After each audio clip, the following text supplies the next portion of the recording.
Hello, my cat loving friends. We have all known about poison hotlines, I think, since we were kids. They've been around a while. Did you know there's a pet poison hotline? Did you know if Really? you're concerned, you can call and ask questions about your pets? Because Rita and I didn't, and that surprised us. So we've got Renee Schimd with us, who is from the Pet Poison Hotline. She is a veterinary toxicologist, and we are really excited to talk to her, especially with the holidays coming. She gets more calls at this time, but we'll tell you all about that after this word from our sponsor. Welcome back to 19 Cats and Counting. I am your co-host, Linda Hall, here with the gorgeous, my BFF, my ride or die, the blonde bombshell, Rita Reimers. Oh, that's a little too thick, Miss Linda, but I'll take it. Try to pour it on a little more. I'll take it. I'm going to run out of adjectives soon, but I'm trying. I know soon the truth will come out, right? Yes. How she really feels. But let's go talk with Renee before we start talking about that. Renee, thank you for joining us. Hi, thank you so much for having me. I'm very excited. Oh, we are too. This is, making sure our cats are safe and healthy is so important. And a lot of people don't realize just how many dangers there are in our household. Yes. So and we talked about ramping up during the holidays. Is that a fact? And yeah, it sure is. So we see our highest volume of calls are in November and December every year. And that's been very consistent over about the last 20 years that we've been in business. So you've been around for 20 years and we've not known about you before. I wonder how that's possible. No. Yeah, in January, we get to start celebrating our 20th year in business. And so I'm super excited about that. I've been with Pet Poison Helpline for 10 years of it. So half of its life, I would say. And that's it's just been a really exciting opportunity.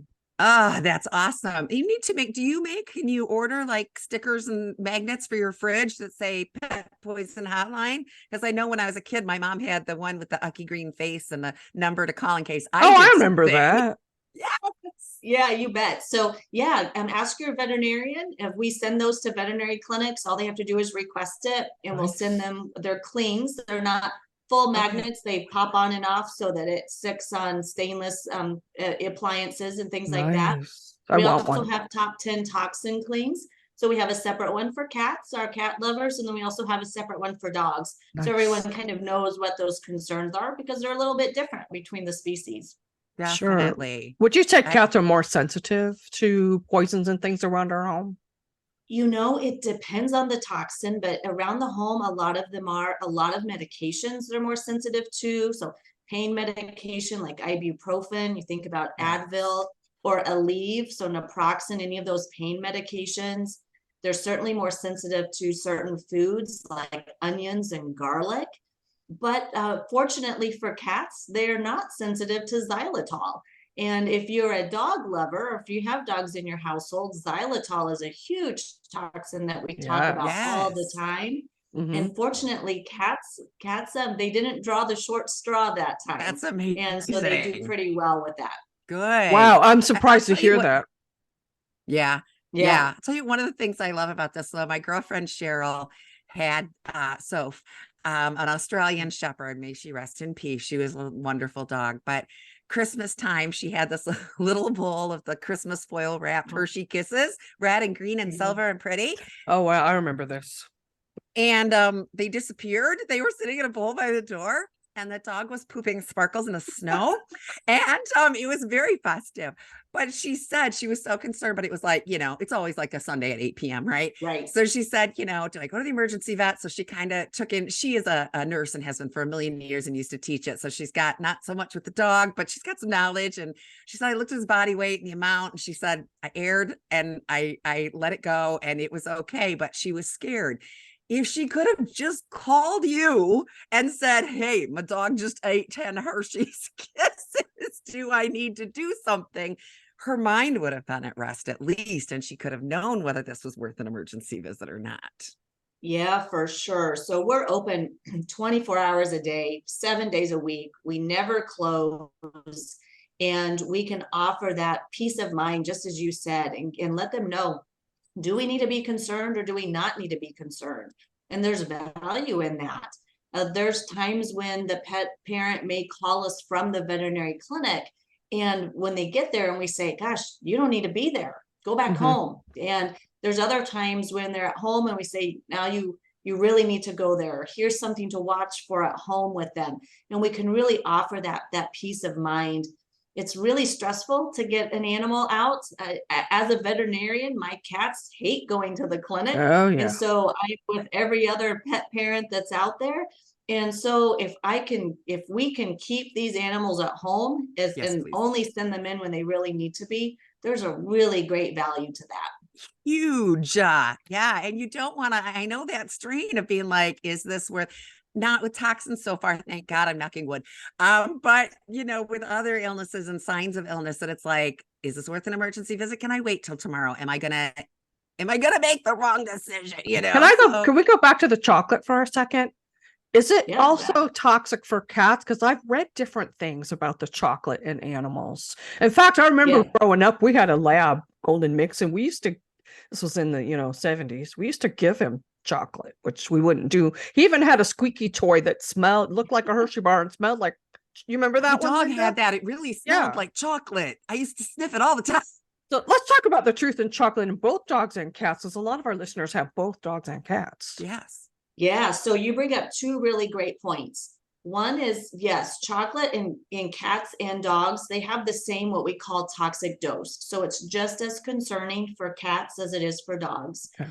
There's different amounts of the toxic substance in different types of chocolate. So if you think about your baker's chocolate, your unsweetened chocolate, semi-sweet chocolate, that is going to have a lot more of the toxic substance, which is called theobromine, than if you were to go to a Hershey Kiss milk chocolate or a white chocolate or something, or a low percentage of dark chocolate. Mm-hmm. The other thing that your comment brings up is misinformation and finding that right information. And as technology continues to explode and everybody is on the giving that pet information bandwagon, and Google, you can look for anything on Google. We have found so much misinformation on different animal websites that it's really difficult for pet owners to know, what do I believe and what do I not believe? And so if you're looking for anything regarding a toxin concern, I would encourage you to look at an Animal Poison Control Center's website, because that's where you're going to get the true, accurate information. Even sometimes we have found things that have been authored by veterinarians aren't correct. And one of those great examples is giving hydrogen peroxide to cats to induce vomiting. We should never give hydrogen peroxide to cats to induce vomiting. It's extremely dangerous to them. They've had fatalities published with that. And so it's something where you can Google, and there'll be articles from veterinarians that tell you how to give hydrogen peroxide to your cat to make them vomit. And so we would never make that recommendation. So I would just encourage everybody to, when you're looking at things, find that trusted resource, which is something that we really aim to be, because there's just so much unregulated misinformation that's out there. Yes. Agree. Remember the cannabis article? I wanted to know how we can use, I've been big on how cannabis can be used to help humans in medical issues. And so I wanted to find out about cats, and I spent hours upon days upon hours. See how the article doing this blog. And then we decided to dig deeper. And what happened? It was wrong. And then we had Dr. Jim Schuon, who is a veterinarian who has a company with CBD. And we found out that a lot of what I had written was wrong, and I had to completely rewrite the blog. We have the right information now on our blog. Now it's right. Yeah, if you go look, it's right now. But yeah, I was mad because I want at least 10 people to agree on something. And I'm going to look on vet sites. I'm going to look on animal hospital sites. I'm going to look on the vet WebMD situation. That tells you how much is wrong out there. I got wrong information. Yeah. And think about it on the human side. So think about human medicine. If you go to let's go to a dermatologist website, and they are posting information about orthopedic surgery, that might not be accurate. If you think about it, you want to go to a dermatology website for skin. You want to go to an orthopedic website for bone and for surgery type things. You want to go to where the specialist is. And that's something that we're able to offer. So with toxins, there's a lot of things that when I was in practice, I just didn't have exposure to. And so I would read and hope that my information that I read was correct and write an article or something like that about it. And so pet parents can come to us, come to our website to get that, yes, this is the right information. Chat GPT, these AI programs that are going out there now, they are confident in their answers, and their answers are not always correct. And we've played with them, and it's dangerous because pet parents don't know the difference, and we know the difference because we're the experts, but they don't. And so it's just something that I would encourage anytime you think your pet may have gotten into something, or you're curious if you could have it in your household, go to an animal poison control center's website. That's where you're going to find the real information. We'll definitely put you as a resource. We'll put a link to on our website. Yes, without a doubt. Poinsettias, we were talking about that earlier. Oh, they're toxic. Don't get, oh. And then what did you say about poinsettias? Not a big deal.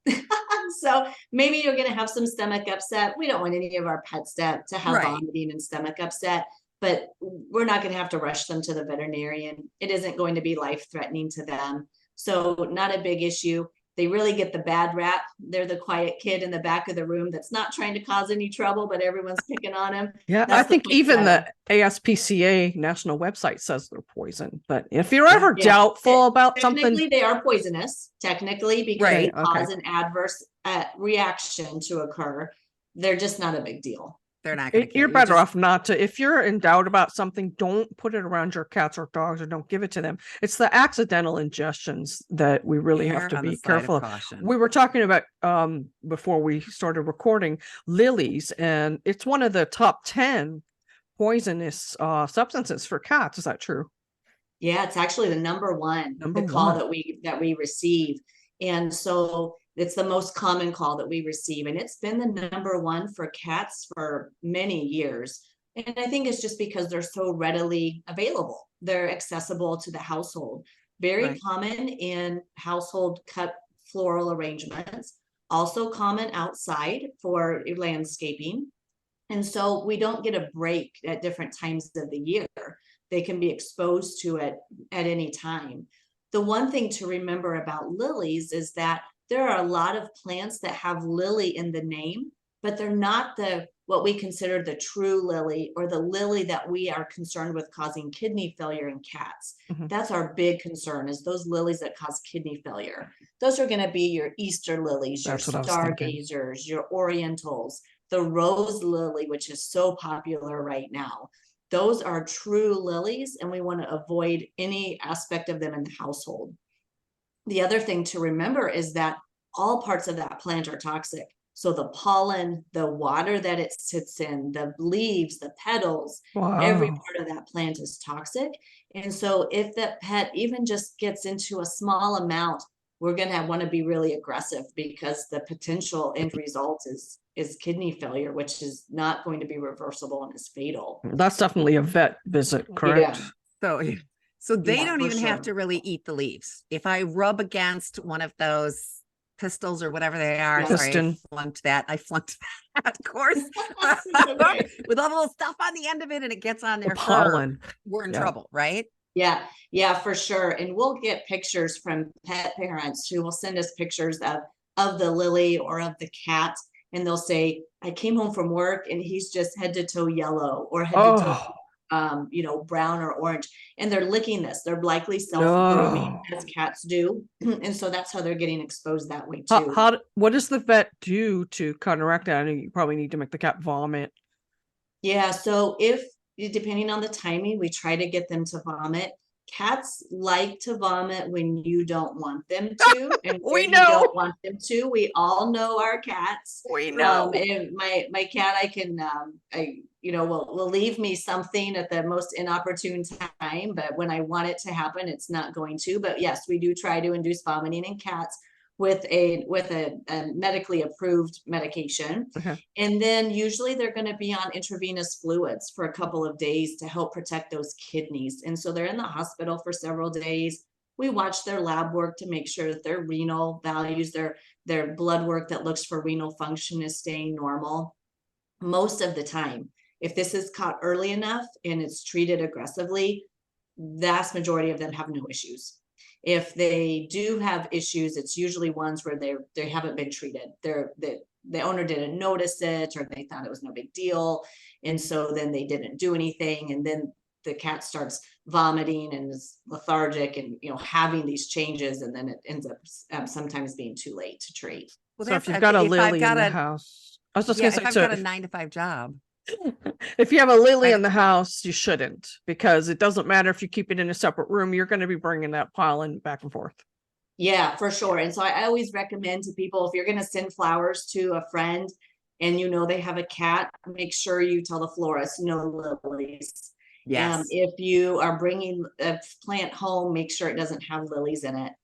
The one comment I will make is then the Peruvian lily, which is often in those fresh cut bouquets. They're a lot smaller. They're in a little bit of a bunch. They look like the big lilies, but they're much smaller in size. Those actually aren't an issue, just causing stomach upset. So it's really important to know what type of lily is in there too. Okay. Yeah. And they, you know, good point that they don't actually have to like eat it. Or my husband bought me flowers sometimes, so I put them up high on a shelf because the cats will eat them. And there was a lily in there, and so it dropped some of that yellow pollen on I saw it on the shelf, and I went, and I cleaned it up and I got it out. I took the lily away. But yeah, I'm like, you know, I don't think there's a safe way to have a lily in your home. No, because it'll be in the air. Yeah, we have a no lily household, so we just don't have lilies, and we love lilies. They're beautiful, but we have cats, and so we don't have lilies. And if I ever send flowers to somebody and I know that they have pets or cats in the household, then I ask the florist to ensure that there's no lilies in there. Yes, exactly. So what are some of the other top 10 before we take a break? I'd love to talk about some of those other things. Yeah, so some of the other ones, chocolate. So chocolate's always number 1 in dogs, but it's number 2 in cats. Then we have onions. So onions, chives, leeks, shallots, then garlic, followed by garlic. And then we have ibuprofen, vitamin D3 supplements. So a lot of times that's a whole great another topic of conversation, because a lot of us humans think that a supplement, a dietary supplement, is healthy and it's okay and it won't be problematic, but it can be very problematic for cats and for dogs alike. I was thinking about other different kinds of medications, so amphetamine combinations. So amphetamines, a lot of mental health medications are out and people are taking them in the households. And for some reason, cats love the taste of them. I always say cats are a little bit more distinctive and discreet and not wanting to eat things. But for some reason, amphetamines must have a scent and a flavor to them that they really, really go to. Wow. Who'd have thought that? Yeah. And why is it? I have no idea. I have no idea what it is, but for some reason, cats love the taste of it. And I keep all of my medications in their bottles, security caps, and yada yada. But I can't tell you how many times I've gone to put one in my hand and it's fallen through. Yeah. And then I'm on the floor searching for. I do that though. I have an open drawer, and I do it over the open drawer because I've done that so many times. So now if I miss, it hits the drawer. Yeah, I just always a little Rita tip. Yeah. I always recommend that pet parents take their medication in a closed room where the animals are not there. That way, if something like that does happen and it falls onto the floor, there isn't a cat that can come in, or a little dog that can come in and sweep in and take that medication before you found it. Keeping them out of reach. I always like to joke that, you know, if you're a dog in a cat multi-pet household and your cat is a born assassin, you know, it's not uncommon for them they're the ones climbing up on the countertops and, you know, tossing the medications down on the floor for the dog in hopes of getting rid of the dog at some point. So, you know, making sure that all of that's kept in a shut and a closed door, you know, it's a cabinet somewhere where there's no access to it. Even when we don't think they're going to get up there, they might get up there. Oh, I had a friend who works in cat rescue in LA, and he didn't secure the cap tight enough on his Advil. Cat knocked it on the floor, ate Advil, and by the time he got home, the cat died. Yeah. So it's very important. The most cautious of pet parents. Things can happen. Mm-hmm. We're all human. Things can happen. Oh yeah. And so just trying to get into those good habits. My mom, I'm sure, doesn't like it when I tell the story, but I tell her, I tell it anyways. She used to keep our dog's medication and her medication right next to each other. And so when I was younger, I think I was in college at the time, she mixed the medications. Oh boy. And so and that's a call that we get. That's something that happens. You know, again, humans are human, and it happens sometimes. So just doing all Exactly. these different things that we can do to keep it away, to keep them separated. Cats is are our great. lives. I make mistakes all the time. My cat's meds have Yeah. their own separate drawer, way apart from mine. Yeah. Yeah. We should probably take a break here for our awesome sponsor, and we'll be right back to talk more with Renee Schimd about how to keep our cats safe, especially with these holidays coming up. Do you need to cough and do all your whatever you need to do, both of you? Get it out. Linda's been battling this thing for a while. Now I'm pretty I have. congested. Fall is my allergy Uh-oh. season. Yeah. I went to Minnesota I was in a hotel for about 3 days, and in our home office too. And the air was so dry. And I just like, this is really good today. Yeah, Really today's a good day. Oh yeah, I'm a lot better than I was. Yeah. Oh my gosh, when she jumped up, I don't know what my face looked like. I'm interested in seeing this I video saw it. because she had my sweater and she went right into my back, and I was like, Well, I'm recording speaker view right now, so you were just a little tiny. oh good, because I was like, Sure. Okay. She was standing at one point. I thought she was going to vomit when we were talking about vomiting in cats, the way she was kind of standing. She was going to demonstrate. Like, she was. see, there you go. She vomited, right? Exactly. She does this weird little high pitched, and that's what she was doing. She was Is that calling Soot? her people. No, it's Baka. It's Baka again.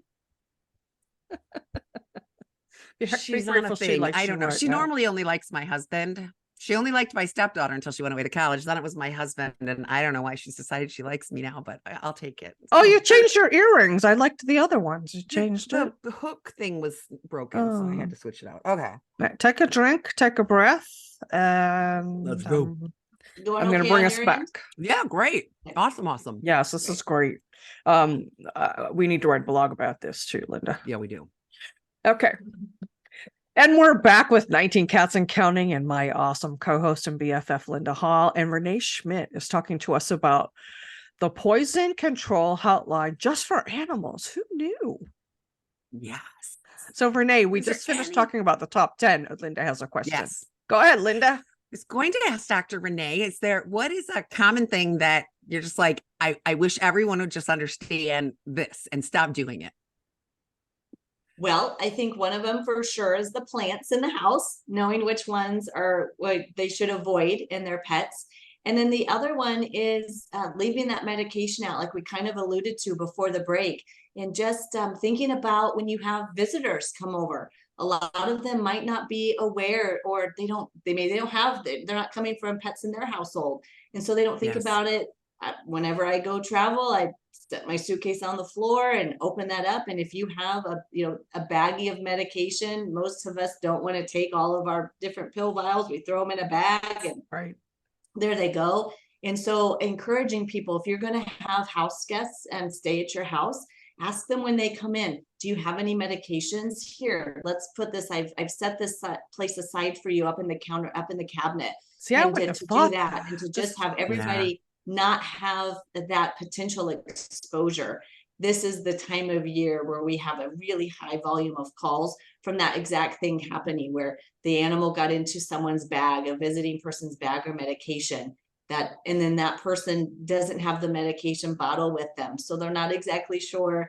I think I remember the name. I don't remember the strength. I don't remember these things. That's it. I can tell you all my names, but when they ask me how many I use or whatever, I'm like, I haven't got a clue. I wouldn't know either. I wouldn't know either. So all of those things can be really helpful to kind of keep away. The other thing that I would encourage people not to do is if you use a rodenticide or some type of insecticide or bait product in your house, either save the package or take a picture of the front and back of the package, so that if your pet gets into it, we can find out what it actually is. and not just assume. Unfortunately, a green block of bait doesn't tell us anything. It doesn't tell us what that ingredient is. Yeah. And there's a lot of different ingredients when we think about rat and mouse baits.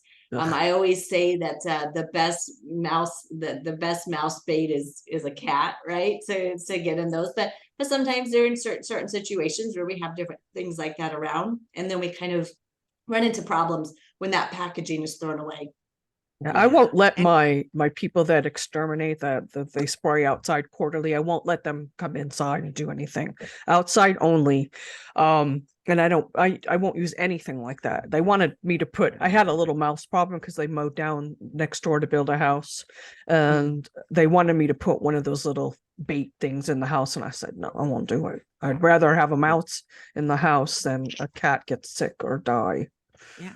Yeah. Another thing too, I was thinking, people, when you have dinner like Thanksgiving and people want to feed your cat or dog something from the table, you really need to caution them against that, because they don't know what's poison and what's not, maybe, unless they're a pet owner.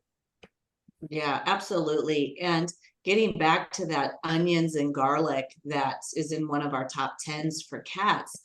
Cats are extremely sensitive to onions and garlic. And what ends up happening is there's a toxic component in them that causes a destruction of the red blood cells. And we need that to survive. Yes. And so it can be potentially fatal to these guys. Wow. And when we think about cooking items and cooking, especially some of our Thanksgiving feast meals and side dishes, maybe using garlic powder or onion powder, or maybe minced and dried dehydrated onions and garlic. If you think about that, it's really concentrated. And so just a small amount can be quite problematic in the cat. One, because the cats are small, they're more sensitive to it, and they might, it's tasty to them. And so they're ingesting that. Mm-hmm.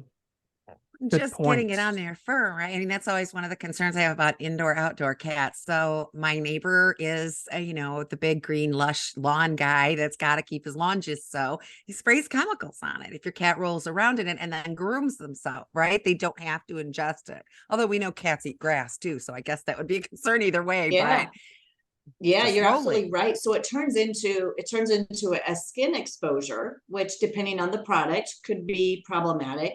But then it also turns into an ingestion because they are grooming themselves and swallowing and licking that. I don't wear shoes in the house because of that. I don't want to. Oh, sure. Yeah, exactly. Yes. Yeah. And I know that there are people out there. My cat never eats the plants, and my cat never.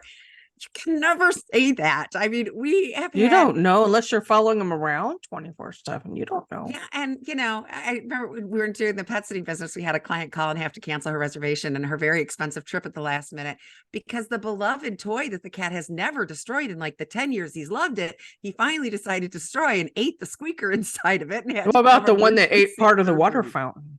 Yeah, that was a good one. 3-day hospital stay, lots of money, and could have died because it ingested part of its water fountain. They don't until they do, until they're just in a mood or they're bored and they don't have anything new to do. And they're like, I'll investigate this closer, right? Yeah, we have our youngest cat. I call her the toxicology stunt cat because she will put anything in her mouth.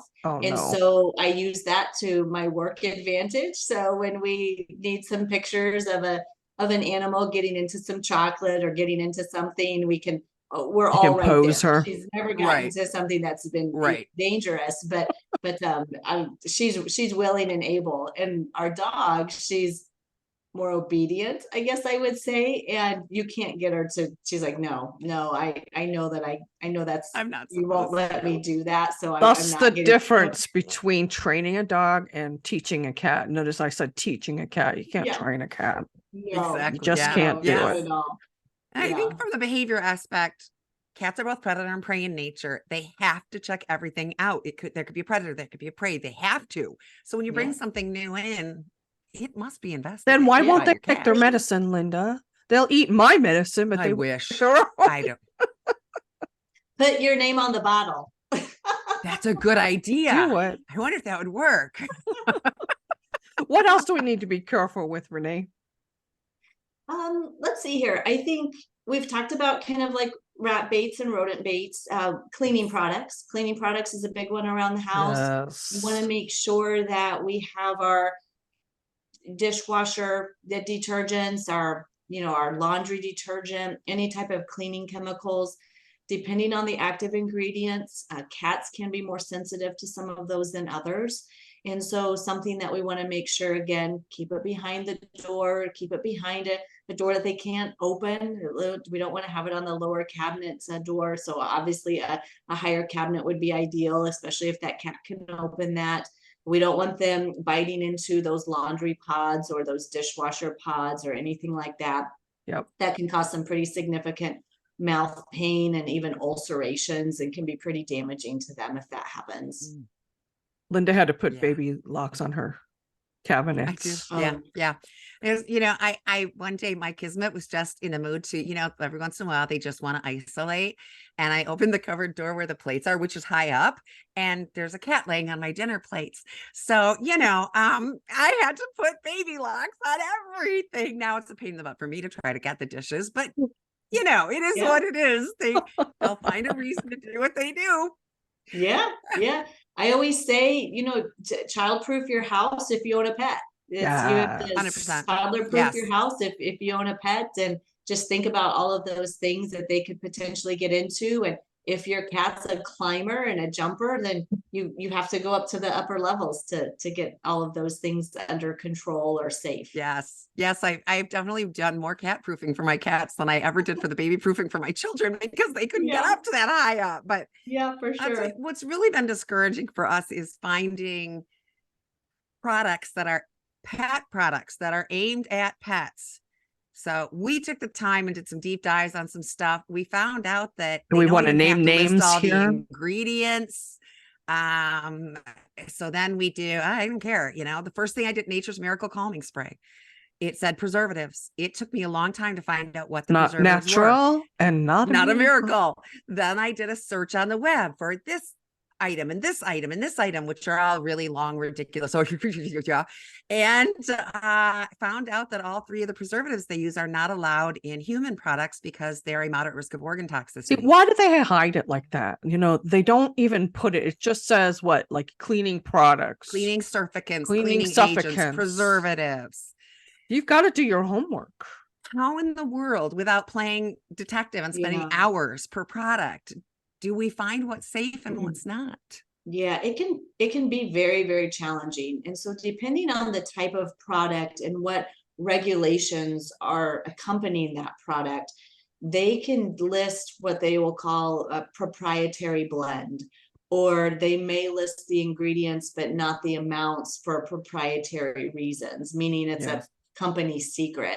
Right. And a lot of the human poison control centers or the animal poison control centers will have, Pet Poison Helpline. We have a database where some companies will share that information with us so that we have that, knowing that I got to get a job there, agreeing confidentiality that we won't share that with the general public.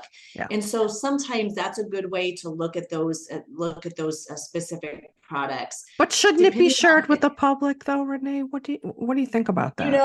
That's not my job. Sorry. I know, and you have to watch your behind. It's great. Consumers understanding things is really great. I'm not in the manufacturing business. I get that there's things that they don't want other companies to come and make a knockoff product that's the same of it. So I definitely, I respect their decisions with that, but it just makes our job a little bit more challenging for sure. Yeah. Some of the things, people don't know. And I got a little, I went down my rabbit hole, as Rita calls it, where I was just like blinders on, focus. Yeah. We actually had said at one point, we weren't going to like call anyone out. But then when we found out how dangerous some of these products are, we do. I mean, I know you can't, but we do. We're waiting for cease and desist letters, but we're just telling truth, so there's nothing they can do. Exactly. And I worry there are products out there that have developmental and reproductive toxicities, and we get some 25-year-old in a session who's using this product, and I'm like, throw it away. Yeah. You want to have kids in the future that are normal and Right? don't have Right?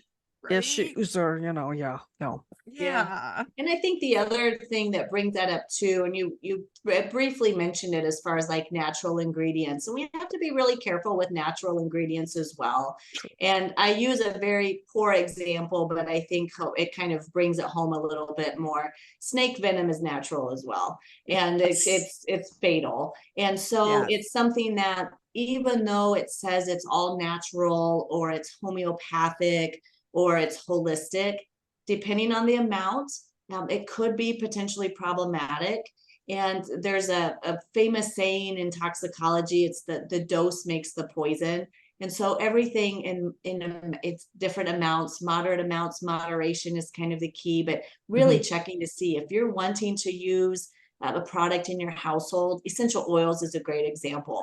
Our family loves to use the wallflowers, and that's okay with our cats because we have it in a well-ventilated area. We don't have them in a closed, confined spot. They're not in an area where they can get to it. And so that's okay. Where it becomes a problem is that if we had poured that into a bowl and they were to ingest it and lick the whole thing, or they were to be closed up maybe in a closet or a bathroom with that on at full volume for all day, and the cat has asthma to begin with, then that's a problem. So I think it's really important to remember that even if it's all natural, even if it isn't all natural, we just have to really think about the situation, the particular patient or the particular pet, and what its intended use is going to be.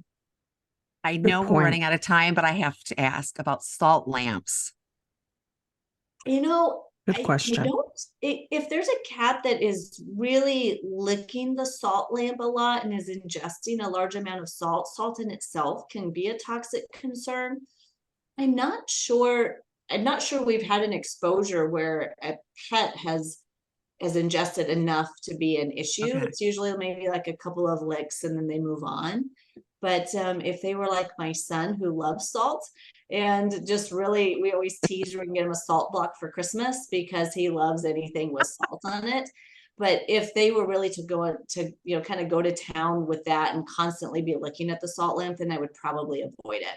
Okay. Awesome. Because they're natural and I understand that there are a lot of benefits. I just think they're pretty. I love little I know I had one when I Yeah. lived in LA, and then I heard they were bad for the cat, so I got rid of it. Me Yeah, too. yeah. And Depends I on, keep thinking again, I the want dose makes one the again. poison. So it depends on how much that cat really is bothering it. And if you have a cat that's going to, then I would avoid it. I have 17 cats. There's no way I can watch. Yeah, what see, each of that's them what I You live. probably don't want that in your house. There's 11 cats in this house. I can't keep track of them or guarantee what they're doing at any given moment in time.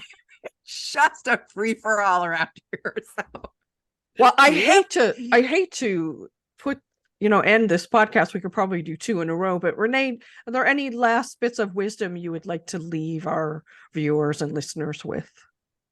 One thing that I forgot to mention when we talked about lilies is there is a website called noliliesforkitties.com. Ooh, write that down. It shows pictures of the dangerous lilies, also gives different, more cat-friendly plants to have in your household. So you don't have to be a completely non-plant household if you have cats.